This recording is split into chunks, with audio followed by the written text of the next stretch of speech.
샬롬 읽기. 그래서 주제가 뭐야? 첫 번째, 조용할 날 없는 도깨비 나라. 조용할 날 없는 도깨비 나라.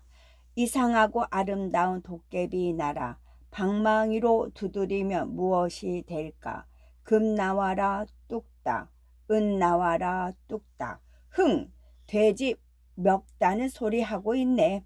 콧노래 도깨비의 노래소리를 듣고 콧방귀 도깨비가 중얼거렸어요. 너 지금 뭐라고 했어? 콧노래 도깨비가 인상을 쓰며 물었어요. 내가 뭘 했다고? 방금 나보고 돼지 멱다는 소리라고 했잖아. 그래서 어쩔래? 이게? 콧노래 도깨비는 콧방귀 도깨비를 향해 주먹을 휘둘렀어요. 콧방귀 도깨비도 지지 않고 달려들었지요. 와, 쟤네들 싸운다. 도깨비들은 신이 나서 우르르 몰려들었죠. 도깨비들은 서로 편을 들기도 하고 가르기도 하며 아우성을 쳤어요. 대왕님, 쟤네들 또 싸워요. 잔머리 도깨비가 쪼르르 달려가 대왕 도깨비에게 일러 바쳤습니다. 아이고, 하루도 조용할 날이 없구나. 대왕 도깨비는 한숨을 쉬며 싸우는 곳으로 달려갔어요. 그만두지 못할까? 병력 같은 소리에 도깨비들은 주춤했어요. 그러나 그것도 한순간 곧바로 다시 치고 받고 엎어지고 뒤집어지며 난리를 쳤지요. 그만하라니까. 대왕 도깨비는 방망이로 땅바닥을 쾅 내리쳤어요. 제발 하루라도 조용히 살자. 병력 같은 소리에서 병력은 벽자는 벼락벽, 낙자는 벼락낙, 구름과 땅 사이에서 일어나는 방전현상으로 벼락낙래라고도 합니다. 화난 표정과는 달리 대왕 도깨비는 사정하듯 말했어요. 하루만 조용히 하라고. 그런데 왜 우는 소리를 하지? 대왕이 뭘 잘못했나 봐. 도깨비들은 서로를 마주보며 수경거렸어요. 대왕 도깨비는 한심한 듯 고개를 저었어요. 저렇게 말귀를 못 알아들으니 하고 한 날 싸움질이야. 우리 제발 소통 좀 하고 살자. 소통? 그게 뭔데? 소통 말인가 봐. 도깨비들이 다시 수군거렸어요. 내 말은. 대왕 도깨비는 답답한 듯 가슴을 쾅 쳤어요.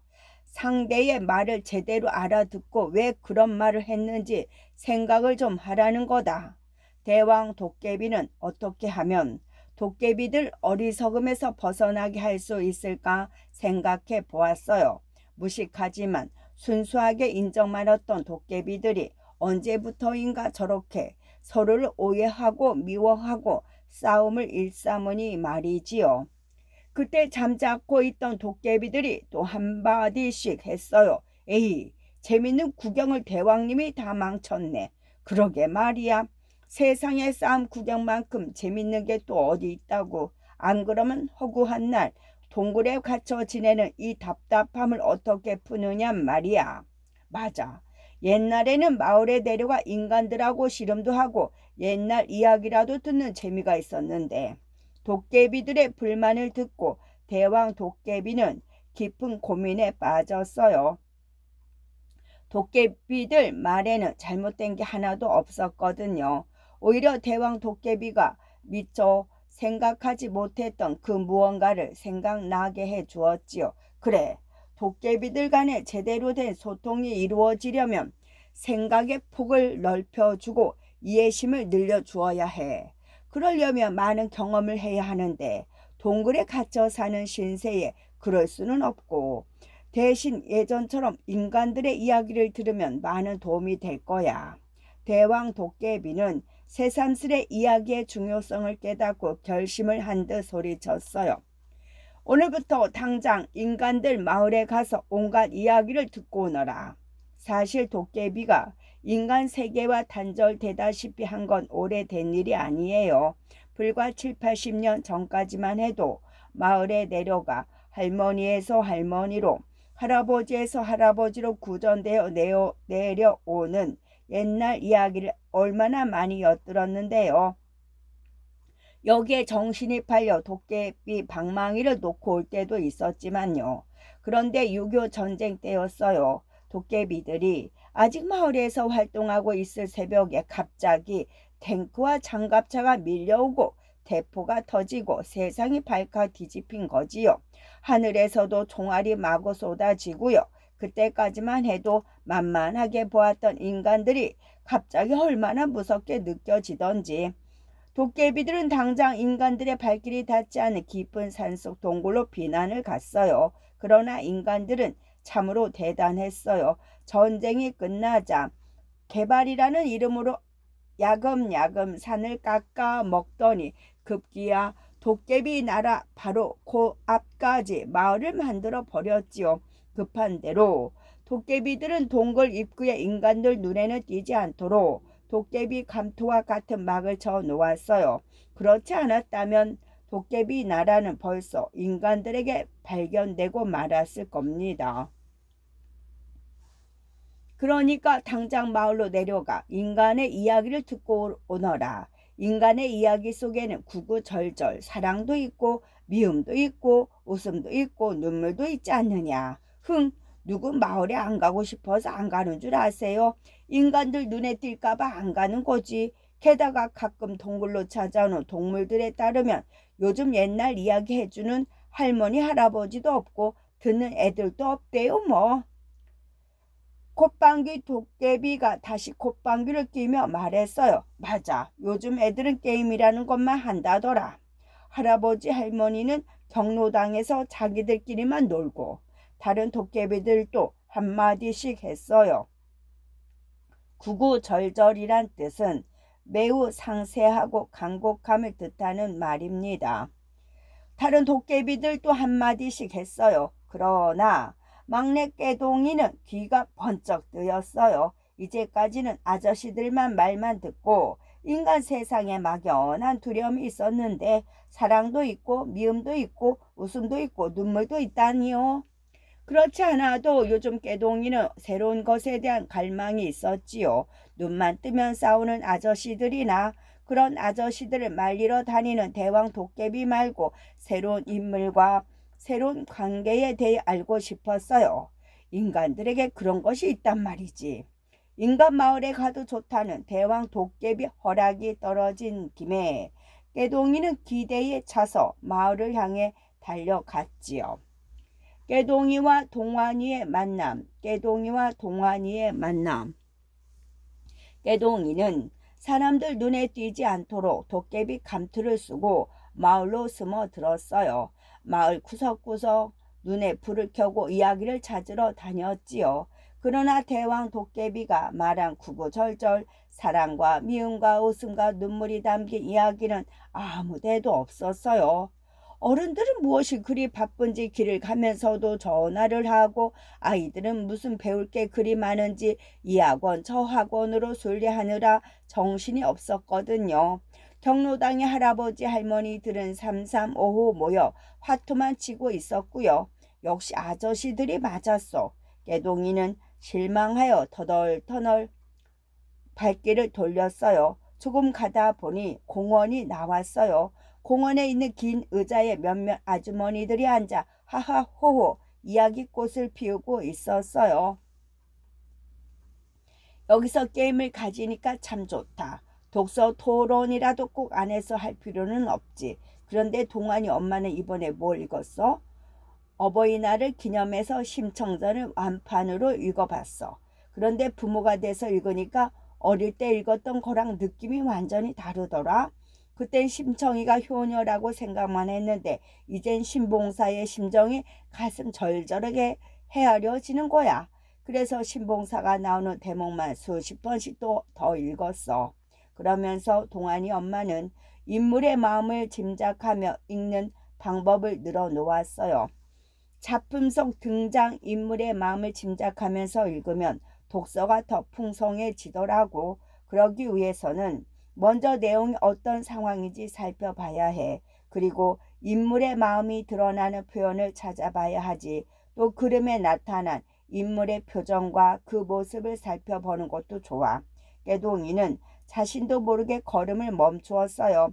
참 동안이 엄마는 대단해. 그렇게 읽으려면 정독을 해야 할 텐데 난 동안이 엄마처럼 꼼꼼하게 읽는 정독이 안 되던걸. 나도 낱말을 하나하나 파헤쳐가며 읽고 싶은데 말이야.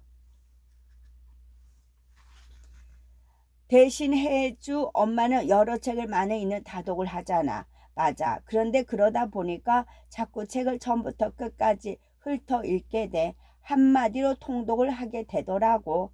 신문이나 잡지 같은 건 그래도 되지 뭐. 어차피 즐기려고 읽은 거니까. 아무튼 책이건 잡지건 신문이건 읽는 게 중요해. 난 어른이나 아이나 아무것도 안 읽는 사람과는 얘기하기도 싫어. 소통이 안 돼서. 우리 동환이가 그러잖아. 무슨 말을 하면 동문서답하는데 아주 속이 터져요. 요즘도 야구만 해? 밥 먹는 것도 잊을 정도야. 자기가 뭐 야구왕이라나? 책 속에 재미있는 이야기는 무궁무진하게 펼쳐져 있다고 해도 아무 소용없어. 깨동이는 속으로 환호를 질렀어요. 재미있는 이야기가 책 속에 있다니요. 요즘은 할머니 할아버지들이 입에서 입으로 전하지 않는가 봐요. 그도 그럴 것이. 깨동이는 동굴 속 도깨비 나라에서 한 번도 나와 본 적이 없어서 책에 대해 알 리가 없었어요. 우리 집에 책이 좀 많아. 그런데 읽은 게 손에 꼽힐 정도라니까. 그것도 책장을 주르륵 넘기고는 다 읽었대. 정말 걱정이 많겠어. 그나저나 책을 많이 읽어서 책 읽기 훈련이 잘 된 아이들은 책도 그냥 읽지 않는다며. 환호는 운동 경기에서 내가 응원하는 팀이 이겼을 때 나도 모르게 크게 소리 지를 때가 있어요. 이처럼 환호란 기뻐서 큰 소리로 부르짖는 것을 말해요. 환호성은 기뻐서 큰 소리로 부르짖는 소리이지요. 책 읽는 여러 가지 방법. 책을 읽을 방법에는 여러 가지가 있어요. 글을 읽는 목적에 따라 읽는 방법이 달라지지요. 책을 읽는 방법에는 어떤 것들이 있는지 보면은 낱말 하나도 놓칠 수 없어. 정독입니다. 낱말을 하나하나 파헤쳐 뜻을 이해하며 읽는 방법이지요. 통독은 오늘은 어떤 내용을 읽어볼까? 통독은 처음부터 끝까지 훑어 읽는 방법으로 읽을 것을 고르거나 여가를 즐길 목적으로 읽는 방법이에요. 속독은 이 책에서 말하고자 하는 것은 뭘까? 속독은 정해진 시간 안에 빠른 속도로 글의 중심 내용이나 필요한 정보를 파악하며 읽는 방법이지요. 다독은 책을 적당한 속도로 많이 읽어야지. 책을 많이 읽는다는 뜻이에요. 하지만 같은 책을 여러 번 읽는다는 뜻은 아니에요. 맞아. 책을 읽는 과정에 맞게 읽는다고 하던데 책을 읽는 과정? 응. 책을 읽기 전과 읽은 도중, 읽고 나서 해야 할 일이 각각 있는데 그 과정에 맞게 읽는다는 거지. 먼저 읽기 전에는 읽기의 목적을 분명히 하고 그에 맞는 글을 선택한대. 또 제목과 차례를 보고 내용을 예측해 보기도 하고 제목과 차례를 보면 어떤 책인지 대충 알 수 있으니까 책을 고르는 시간을 절약할 수 있잖아. 우리 혜주가 그러는데 혜주 엄마가 자랑하듯 말했어요. 그뿐만이 아니야. 우리 혜주는 책을 읽는 도중에도 어떤 원리에 따라 읽어. 먼저 글쓴이의 생각이나 의도를 파악하면서 읽더라고. 어디로 갔을까? 나의 한쪽은 이란 책 있잖아. 한쪽에 떨어져 나간 동그라미가 쪼가리를 찾아서 여행하는 이야기 말이야. 그거 읽으면서 처음에는 글쓴이가 너무 완벽한 것을 추구하는 것 같다고 생각했대. 그냥 이렇게 불완전한 모습으로 여행하는 것도 좋은데 왜 굳이 쪼가리를 찾으려고 애쓸까 싶었다는 거야. 그러다 마지막에 가서 간신히 찾은 쪼가리를 버리고 가는 것을 보고 글쓴이의 생각이 자신의 생각과 일치했다며 좋아하더라고. 그렇게 모든 책을 읽고 나면 자기가 작가의 생각을 잘 파악했는지 비교해보고 받아들일 건 받아들이고 비판할 건 비판하더라고. 우와, 대단하다. 동원이 엄마가 부러운 듯 말했어요. 책을 읽고 나서는 스스로 책 내용을 정리하기도 하고 친구와 함께 독서 토론을 버리기도 해. 그래서 걔가 그렇게 말도 잘하고 똑똑한가 보다. 언젠가 한번 대화한 적이 있는데 말도 조리 있게 하고 아는 것도 많더라. 배경 지식이 늘어서 그런가 봐. 엄마들의 말에 깨동이는 더욱더 책에 대해 관심이 생겼어요. 어쨌든 나한테는 다른 세상 이야기네. 동안이 엄마가 고개를 저으며 일어섰어요. 다른 엄마들도 일어서는 걸 보니 모임이 끝난 모양이었어요. 배경 지식은 글을 읽을 때에는 그 글을 이해할 수 있는 지식이나 경험이 있어야 합니다. 즉 놀부 같은 사람이라 하면 심술 맞다는 말인지 곧바로 이해할 수가 있어요. 이처럼 어떤 글을 읽고 이해하는데 바탕이 되는 경험과 지식을 배경 지식이라고 한답니다. 위인들의 독서법, 세종대왕의 백독백습. 백독백습이란 100번 읽고 100번 써야 진정한 뜻을 알게 된다는 말이에요. 이와 같이 세종대왕은 한 권의 책을 여러 번 읽었답니다. 그러면서 늘 읽기는 다 읽었으나 또 읽고 싶구나 라고 했답니다. 링컨 대통령의 마구잡이식 독서. 링컨 대통령은 그야말로 마구잡이식 독서를 했어요. 자신의 전공인 법률에 관한 책은 물론 철학, 종교, 문화, 기계, 생물 등 닥치는 대로 읽었지요. 그와 같은 독서법으로 링컨은 세상 보는 눈을 넓혔대요. 정약용 찾아보고 묻기. 초기 후기의 학자 정약용은 책을 읽다 모르는 부분이 나오면 그냥 넘어가는 일이 없었어요. 이해될 때까지 읽고 또 읽고 그래도 모르면 다른 책을 찾아 읽고 그래도 모르면 아는 사람을 찾아가 물었지요. 그가 평생 500권의 책을 저술한 배경에는 그와 같이 철저한 독서가 바탕이 되었다고 합니다. 읽기에도 과정과 원리가 있다고요? 읽기에도 과정과 원리가 있다고요? 읽기는 능동적인 활동을 통해 글의 내용과 표현을 알아내는 겁니다. 그러자면 읽기 전과 읽는 도중, 읽은 뒤에 각각 다음의 과정을 따라야 하겠지요. 읽기 전에는 이 책은 어떤 내용일까? 읽기 목적에 맞는 글찾기, 글의 제목이나 차례, 내용 예측하기가 있겠고, 읽는 도중은 모르는 낱말을 찾아봐야 직성이 풀려. 글의 구조와 내용 알기, 작가의 의도와 주제 알기, 예측한 내용과 비교하기, 자신의 경험과 지식에 비추어 생각해 보기, 이해되지 않는 부분 알아보기, 모르는 낱말은 국어사전 찾아보기. 읽은 후는 내가 먼저 책을 읽은 소감을 말해볼게. 내용을 정리하여 자기 것으로 만들기, 작가의 의도와 목적을 받아들이거나 비판하기, 읽는 도중 해결하지 못한 질문에 답 찾기, 독서 토론에 참여하여 생각 나누기입니다. 개동이는 후닥닥 나무에서 내려와 동안이 엄마를 따라갔어요. 과연 동안이네 집에는 책이 많았어요. 개동이는 신나서 책들을 펼쳐 보았어요. 그러나 책 속에는 이야기 대신 새까만 벌레들만 잔뜩 들어 있었어요. 뭐야, 재미있는 이야기가 있다더니. 개동이가 실망할 때였어요. 밖에서 동안이 목소리가 들려왔어요. 엄마, 글러브 좀 사주세요. 작아서 손가락이 아파요. 허구한 날 야구는 그만 들어가서 책 좀 읽어. 왜 맨날 책을 읽으래요? 난 책 싫단 말이에요. 요즘 학교에서 책 천사 운동을 한다며.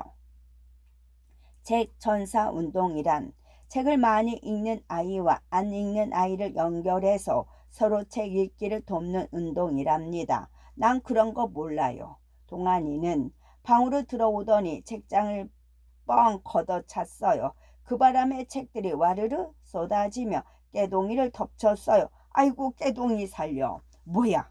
깨동이와 동안이는 동시에 외쳤어요. 도깨비잖아.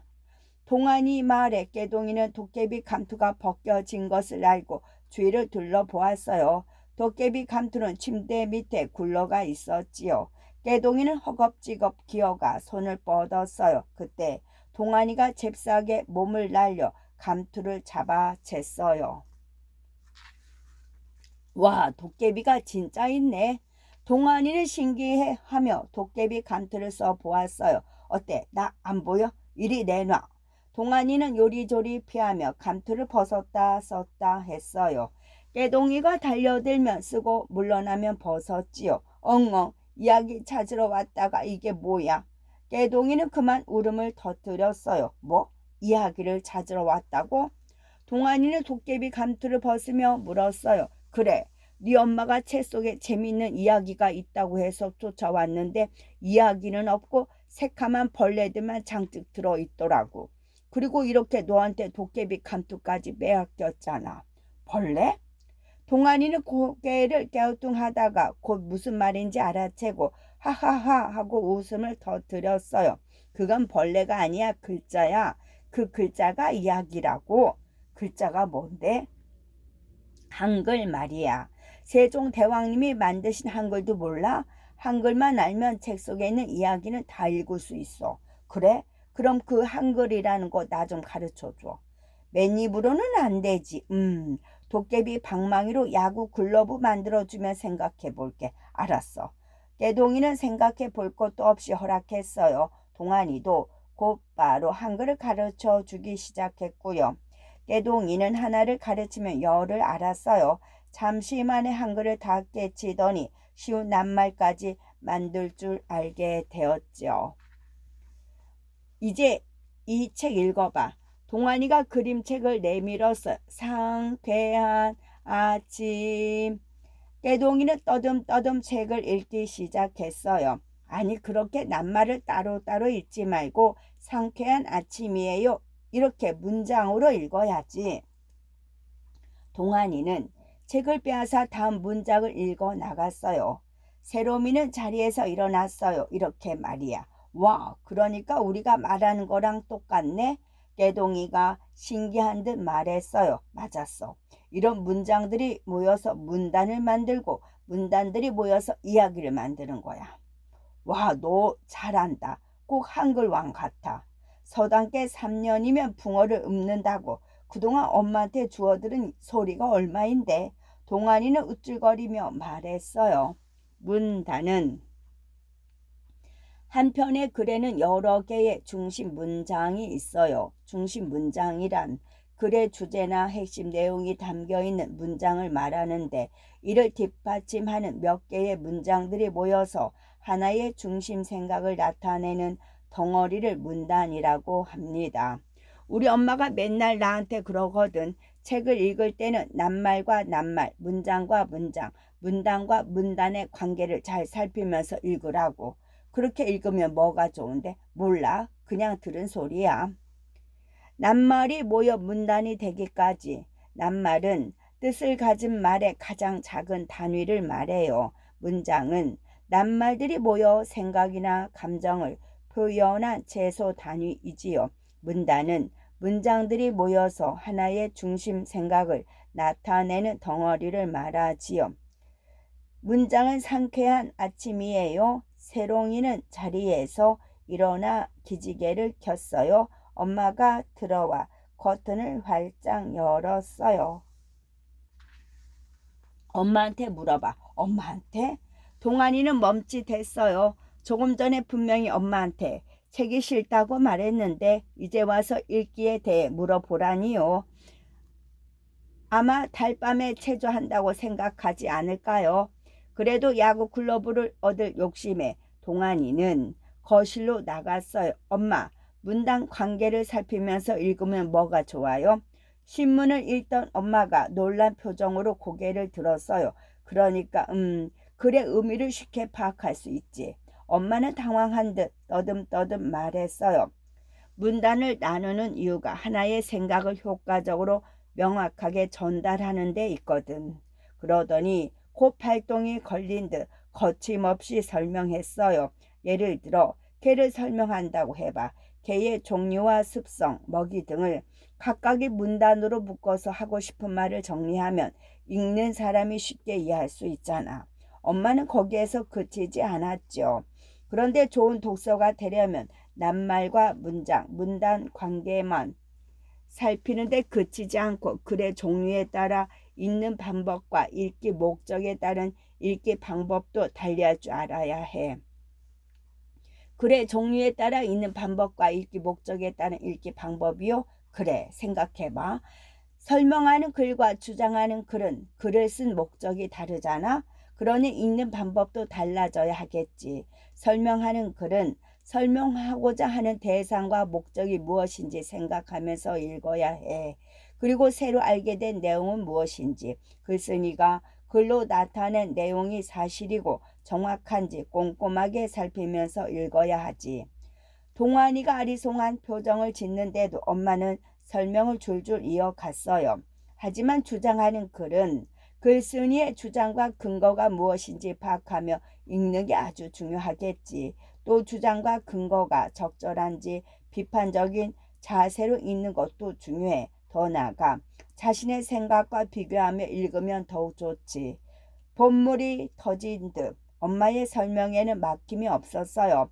글의 종류에 따라 읽는 방법을 알았으니 이어서 읽는 목적에 따른 읽기 방법도 알려줄게. 알았어요. 오늘은 여기까지.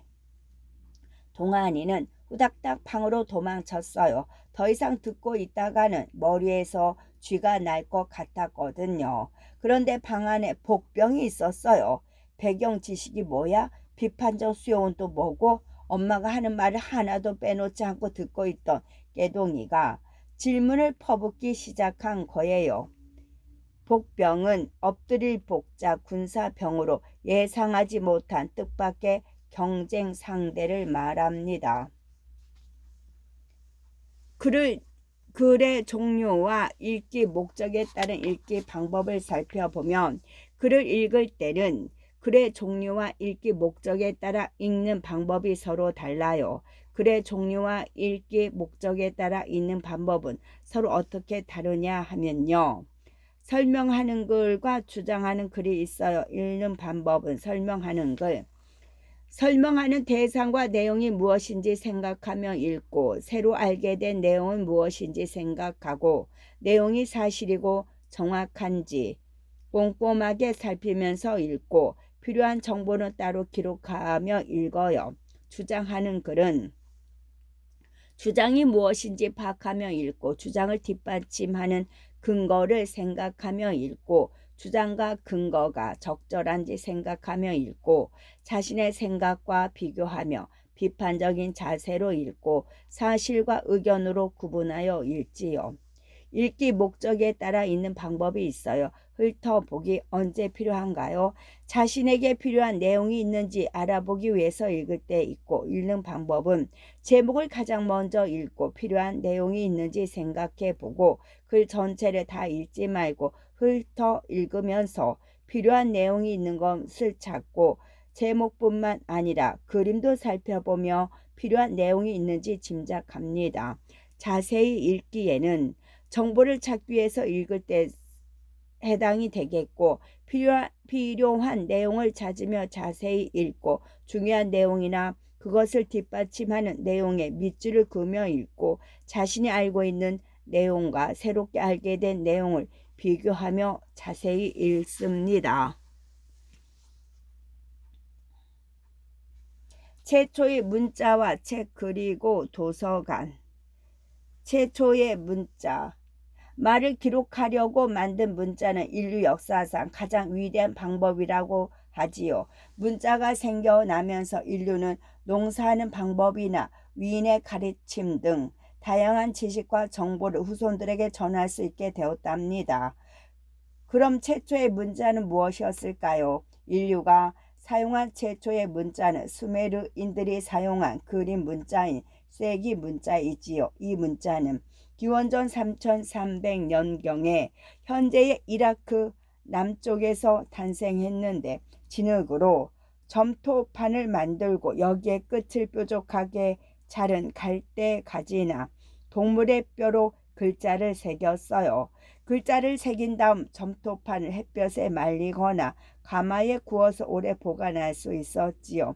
이 문자는 신전에 바치는 물건이나 농부들이 서로 바꾼 물건들의 양이나 수를 세고 기록하기 위한 기호로 사용되었지요. 보리, 맥주, 소, 양 등의 사물은 그림으로 그리고 숫자는 짧은 선이나 원을 반복해서 표시했답니다. 인류 최초의 책 사자의 서. 유럽의 학자들은 고대 이집트 무덤에 비슷한 두루마리들이 하나씩 들어있다는 걸 알게 되었어요. 1842년 독일 학자 렙시우스는 이 두루마리들을 모아서 책으로 펴냈는데 이 책이 바로 인류 최초의 책인 사자의 서입니다. 고대 이집트 사람들은 인간의 육체는 죽어도 혼은 죽지 않고 죽은 뒤에 세계 오시리스의 세계에서 재판을 받고 나서 영원히 살아간다고 믿었답니다. 그래서 이 두루마리의 죽은 이들이 안전하게 다음 세상에 도착하기를 바라는 기도문과 여러 가지 사건에 부딪힐 때 외우는 마법의 주문, 신들에 대한 약속에 대하여 적어두었어요. 최초의 도서관에는 항아리가 가득. 역사상 최초의 도서관은 아시리아의 아슈르바니팔 왕이 세운 니프루 도서관이라고 알려져 있어요. 이 도서관에는 쐐기 문자가 새겨진 점토판을 흙 항아리에 넣고 여러 개의 방을 만들어 주제별로 나누어 놓았어요. 그리고 각 점토판에는 보관된 방과 점토판이 들어있는 항아리의 숫자를 표시해 두었대요. 또한 문 근처 벽에는 각 방에서 찾을 수 있는 점토판에 목록이 적혀 있었고요. 도서관은 모든 시민이 자유롭게 이용할 수 있었고 당시 학문과 지식이 발달하는 데 큰 도움을 주었답니다. 솔로몬 흉내내기. 머릿속에 이야기를 잔뜩 담고 깨동이는 룰루랄라 도깨비 나라로 갔어요. 공터 앞에는 수많은 도깨비들이 모여 있는 가운데 잔머리 도깨비와 콧방귀 도깨비가 서로를 노려보며 서 있었어요. 무슨 일이에요? 깨동이는 옆에 있는 도깨비에게 물어보았어요. 때맞춰 잔머리 도깨비와 콧방귀 도깨비가 동시에 버럭 소리를 질렀어요. 내 방망이라니까. 그 소리를 듣고 깨동이는 대번에 알아차렸어요. 두 도깨비 중 누군가 방망이를 잃어버리고 상대방 방망이를 자기 거라고 우기고 있다는 사실을요. 너희는 입 다물고 있으라니까. 대왕 도깨비가 호통을 치곤 도깨비들을 향해 물었어요. 둘 중 누가 진짜 방망이 주인인지 아는 도깨비 있으면 손 들어봐라. 없어요. 도깨비들이 일제히 대답했어요. 이러니 난들 어떻게 알겠냐고. 증거도 없고 증인도 없는데. 대왕 도깨비의 넋두리에 깨동이는 문득 동안이 집에서 읽었던 탈무드에 나오는 솔로몬 왕의 지혜가 생각났어요. 아기 하나를 두고 두 여자가 서로 자기 아이라고 다투는 이야기였지요. 솔로몬 왕은 아기를 반으로 잘라 두 여자에게 나누어 가지라고 했어요. 당시 이스라엘 법이 그랬거든요. 누구 물건인지 모를 때는 똑같이 나누어 주라고. 솔로몬 왕의 판결에 한 엄마가 그러겠다고 했어요. 한 엄마는 아기를 포기하겠다고 하고요. 그것을 보고 솔로몬 왕은 아기를 포기한 엄마가 진짜 엄마라고 했지요. 세상에 어느 엄마가 자식을 죽으면서까지 차지하려고 하겠냐는 것이었지요. 깨동이는 대왕 도깨비에 다가가 그 이야기를 해 주었어요. 그러고는 이야기 끝에 덧붙였지요.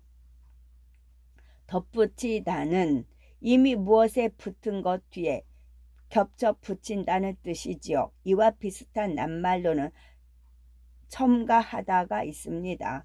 이야기 끝에 덧붙였지요. 대왕님도 솔로몬 왕처럼 지혜를 발휘하셔서 범인을 가려내 보세요. 옳거니. 대왕 도깨비는 곧바로 잔머리 도깨비와 콧방귀 도깨비를 향해 큰 소리로 외쳤어요. 방망이를 반으로 쪼개서 나눠 가져라. 예? 잔머리 도깨비와 콧방귀 도깨비가 놀란 표정으로 대왕 도깨비를 보았어요. 둘 다 자기 방망이라고 우기니 그 방법밖에는 없지 않느냐. 이제라도 범인이 자수한다면 모르겠지만. 그 말에 두 도깨비는 더욱 화가 나서 서로를 향해 으르렁거렸어요. 안 되겠다. 당장 방망이를 쪼개라. 에이, 명령대로 합지요. 대왕 도깨비의 말이 떨어지기 무섭게 콧노래 도깨비가 쪼르르 나왔어요. 그러고는 도끼로 방망이를 쩍 쪼갰어요. 어떻게 방망이가 못 쓰게 됐어. 금도 못 만들고 은도 못 만들게 됐어. 잔머리 도깨비와 콧방귀 도깨비는 반쪼가리 방망이를 들고 울먹였어요. 그 모습을 보고 도깨비들이 수군거리기 시작했어요. 이제 쟤네들 어쩌냐? 방망이가 없으면 도깨비도 아니잖아. 주위에 분위기가 이상하게 돌아가자 대왕 도깨비는 적지 않게 당황했어요. 자신의 판결로 귀중한 도깨비 방망이만 못쓰게 된다다 툭하면 싸움을 하는 요새 도깨비들의 행동거지를 봐서는 이번 일로 들고 일어설 가능성이 충분했거든요.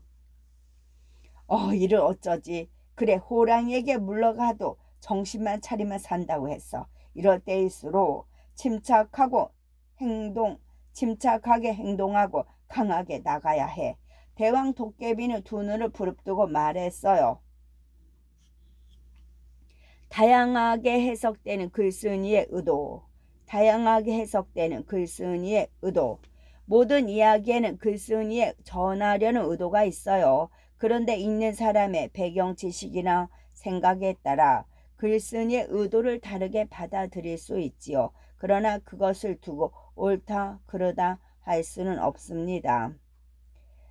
깨동이가 본 글쓴이의 의도는 아기를 반으로 나누어라. 이 이야기는 어려운 상황에서 지혜로운 판결을 내린 솔로몬 왕의 현명함을 알리려 쓴 것이고, 대왕 도깨비가 본 글쓴이의 의도, 제가 아기를 포기하게 했어요는 이야기에는 아기를 진심으로 사랑한 어머니의 모성애를 드러내기 위해서 쓴 거지요. 이놈들, 내가 처음부터 자수하라고 했잖아. 자수도 안 하고 방망이를 쪼개도 가만히 있으면 어떡하느냐. 그냥 겁만 주는 줄 알았죠. 누가 정말로 쪼갤 줄 알았냐고요. 몰라요. 이제 우리 도깨비도 아니라고요. 잔머리 도깨비와 콧방귀 도깨비는 울음을 터뜨렸어요. 깨동이는 헷갈렸어요. 자신이 대왕 도깨비에게 이야기를 해준 의도는 솔로몬 왕처럼 대왕 도깨비도 지혜를 발휘하라는 뜻이었어요. 이야기가 뜻하는 바도 그랬으니까요. 그런데 대왕 도깨비는 그렇게 생각하지 않은 모양이에요. 도깨비들이 방망이를 소중하게 여기지 않아 이를 그르쳤다고 하는 걸 보니까요. 아마도 대왕 도깨비는 아기를 소중하게 여기는 어머니의 마음으로 문제를 풀었듯 방망이에 대한 도깨비들의 마음으로 문제를 풀고자 했던 모양이에요. 내가 잘못 읽은 건가? 그렇다면 과연 솔로몬 왕의 지혜가 말하는 것은 무엇일까요? 대왕 도깨비의 생각대로 어머니의 사랑일까요? 식탁에서의 독소 토론.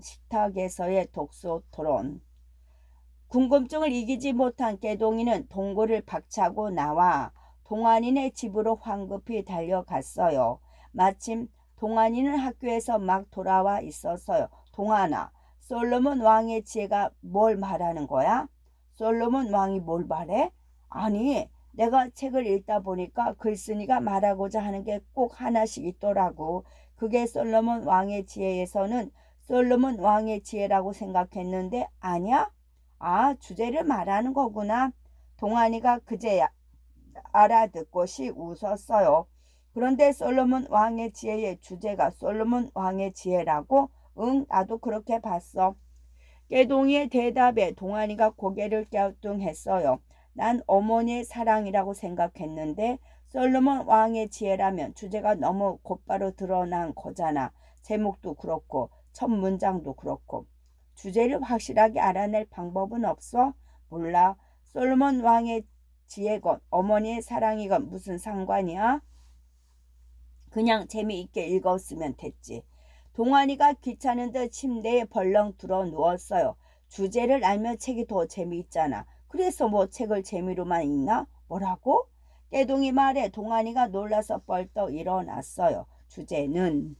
주제란 글을 읽다 보면 글에서 가장 중심이 되는 내용을 알 수 있는데 글쓴이의 이야기 속에 그런 의도가 표현해 놓았기 때문이에요. 이와 같이 글쓴이가 작품을 통해 표현하고자 하는 생각을 주제라고 합니다.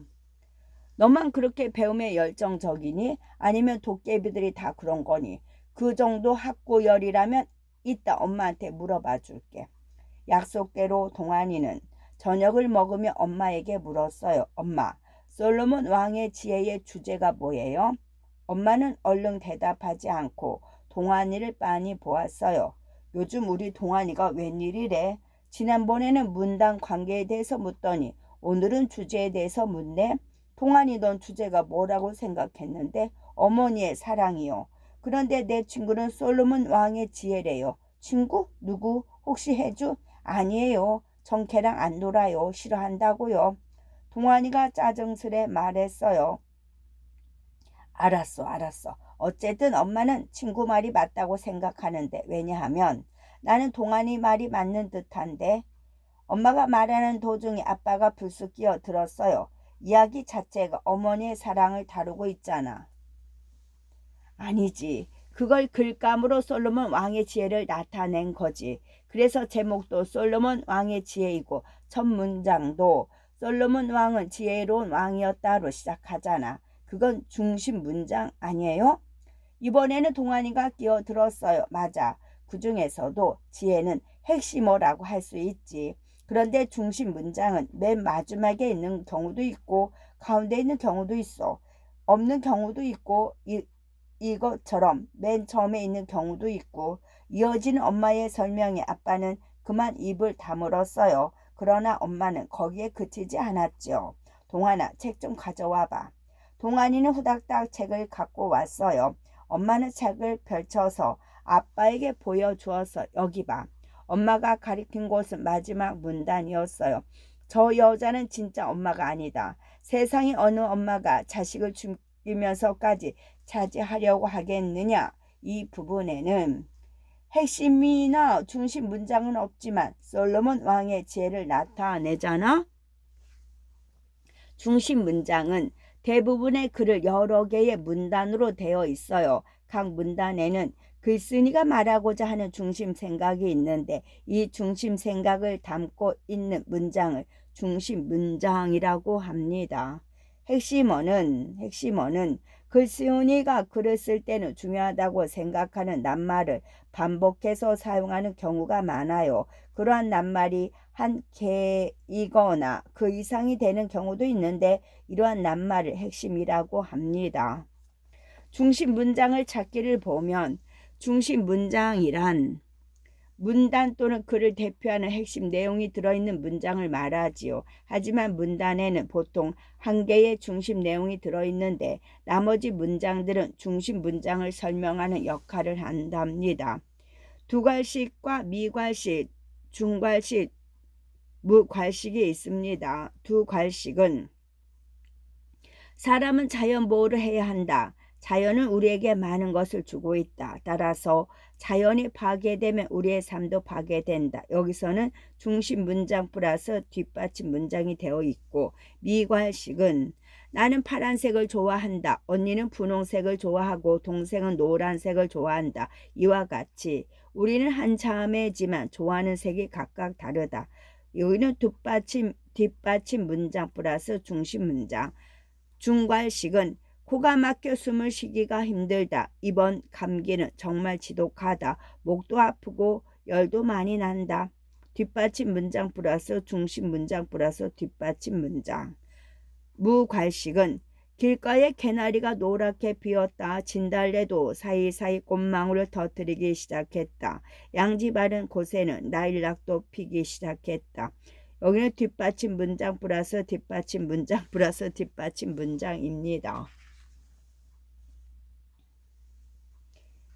그런데 주제를 그렇게 막 드러내도 돼요? 그럼 주제 찾기 문제가 나오면 누구나 다 풀 수 있잖아요. 동안이가 궁금했던 점을 물었어요.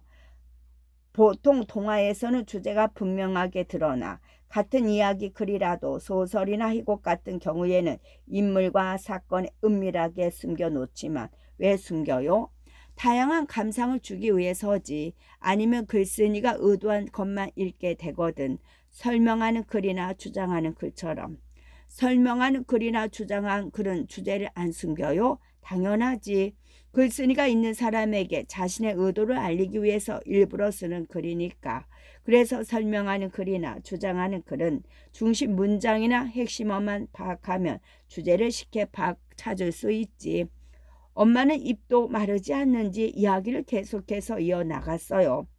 반면에 시 같은 경우에는 주제를 꼭꼭 숨겨놓기 때문에 제목이나 시어를 잘 살펴봐야 해. 그런데 솔로몬 왕의 지혜가 동화야. 아빠가 새삼스러운 듯 물었어요. 교훈을 주기 위해서 동화 형식으로 썼다는 거지. 어쨌든 엄마가 생각하는 솔로몬 왕의 지혜의 주제는 그래. 하지만 아빠 말이 맞을 수도 있어. 주제는 여러 가지가 있을 수 있거든. 주제가 여러 가지 될 수 있다고요? 동안이는 처음 듣는 소리였어요. 당연하지. 있는 사람마다 전 환경이나 경험에 따라 받아들이는 게 다 다르니까. 예를 들어 흥부와 놀부의 주제를 권선징악으로 볼 수도 있고 형제 간의 우애로 볼 수 있어. 그 밖으로도 볼 수 있고. 그 밖의 것이 뭘까? 동안이는 궁금했어요. 그러나 더 이상 엄마에게 묻고 싶지는 않았어요. 한 가지 질문에 수십 개의 답을 하니 또 다시 질문했다가는 언제 밥을 먹을지 모르니까요. 끝.